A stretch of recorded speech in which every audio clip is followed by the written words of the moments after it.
talking like they're still present or asking where they're at.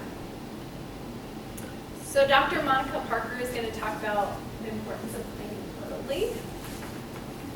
One of the things with respect to caregiving, and a lot of patients, families, and I count myself in this group, we're baby boomers. You know, we're used to things the way we want them, and everything's conveniently disposed of, arranged, whatever. But it's not so easy to try to take care of your aging parent who lives 5 states away. And one of the things that most of us have not dealt with is who's going to take care of mommy, who's going to take care of daddy, how am I going to manage her business affairs, who makes decisions for what she wants to do for her health care. I don't think that those are decisions and discussions that most families have early enough. We have them in crisis, but we don't do them early so that we know what the game plan is.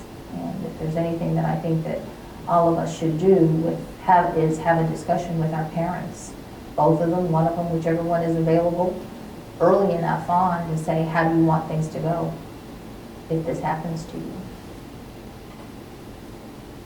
My parents who are in their 50s, I've already started having these conversations with them because I see it too often. We don't have these conversations of financial matters or legal matters, and we're always in a crisis situation when those things come up. We advocate to make sure our caregivers, the people with the disease, do plan ahead, do plan out what their journey is going to look like. There are different medications that help treat the symptoms. And one thing that I really want to note with this slide is too many people think these medications actually slow the disease down, but it actually helps with the symptoms that occur with the disease. Even though their loved one is on these medications, the disease is still continuing to progress, even though it might look like that they're better, that they're having better with their memory or language, whatever they were affected with. And typically what we see is Aricept, which is one of the most common ones prescribed. There's 3 drugs that help with the mild to moderate, and then Namenda is what helps with the moderate to severe. And typically what we see is they'll be coupled. So if they use the Exelon patch, then as the disease progresses, they might use the Namenda both at the same time.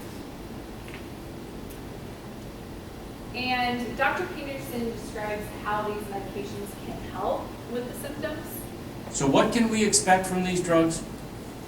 Primarily, we can expect that they may improve your learning and memory a little bit. They may improve your word finding abilities. They may improve a person's social interaction. So there may be behavioral effects as well as the cognitive effects of these medications. But generally, they improve the overall situation to a certain extent. Now, is that in fact effective?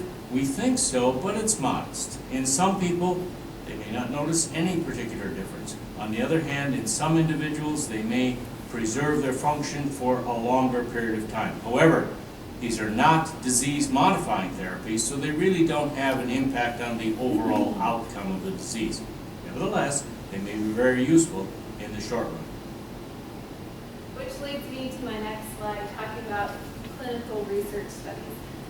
They are crucial to finding a cure, and that's why the Alzheimer's Association raises money, is because we want to find a cure. We want to be out of a job. We would be happy to be out of a job. And that's our goal, is how can we do that? And that's why clinical research studies are so important. And I could do a whole presentation on the different current research studies that are going on. But we actually have several here in the state of Nebraska, which is exciting. We actually have 2 going on here in Lincoln, and then 3 that are going on in Omaha, the Med Center. It really is quite exciting, and so many people think that, oh, they're all just drug related. Actually, they're not all drug related. Some are to help out the caregiver. One of the studies, which I really, really love, is the care ecosystem. Dr. Bonacera is the researcher for this. And this study is to see if caregivers get the education, the support that they need, the better care that they will be able to give to their loved one who has this disease. It's a no-brainer, right? We should know this, but of course we have to prove that it will make a difference and impact. The association is here for those people who are in need of our services. We offer educational programs for family members, professionals, the community. We offer a variety of different presentations, like Know the 10 Signs, this one here today, but it gets more in detail. We have the basics, we have communication, so a lot of healthcare professionals tend to lean towards those. We have a 24-hour helpline. That is for anyone who has questions, not just somebody who's a caregiver, but if you are somebody who's interested in the disease, I tell all of my nursing home and assisted living staff to call if they have a question in regards to behaviors and they've tried everything under the sun but yet still can't figure something out. Give them a call, bounce ideas off of that. One of the important things that I do is I do care consultations. So I sit down with the family members and the people with the disease and plan out what their journey looks like, help them get that education and resources.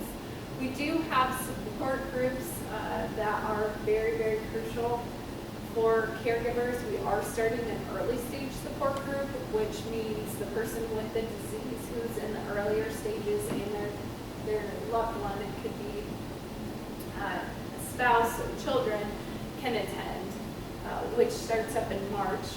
We'll be here before I know it. We have a huge online community and also safety services as well.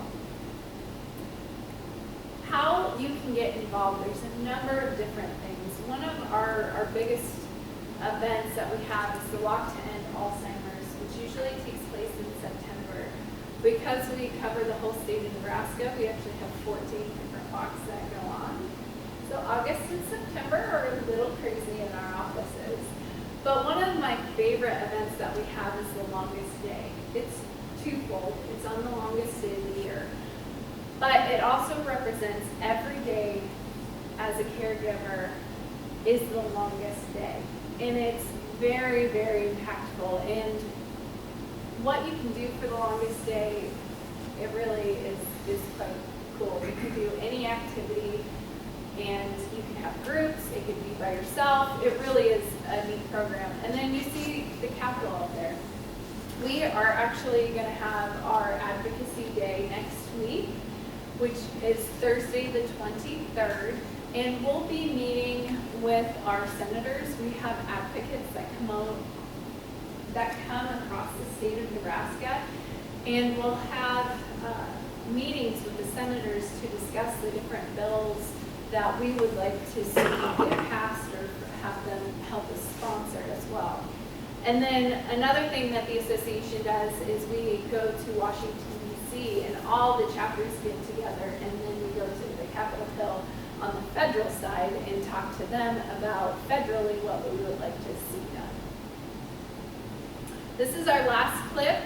She's kind of our wrap-up and gets our momentum going here.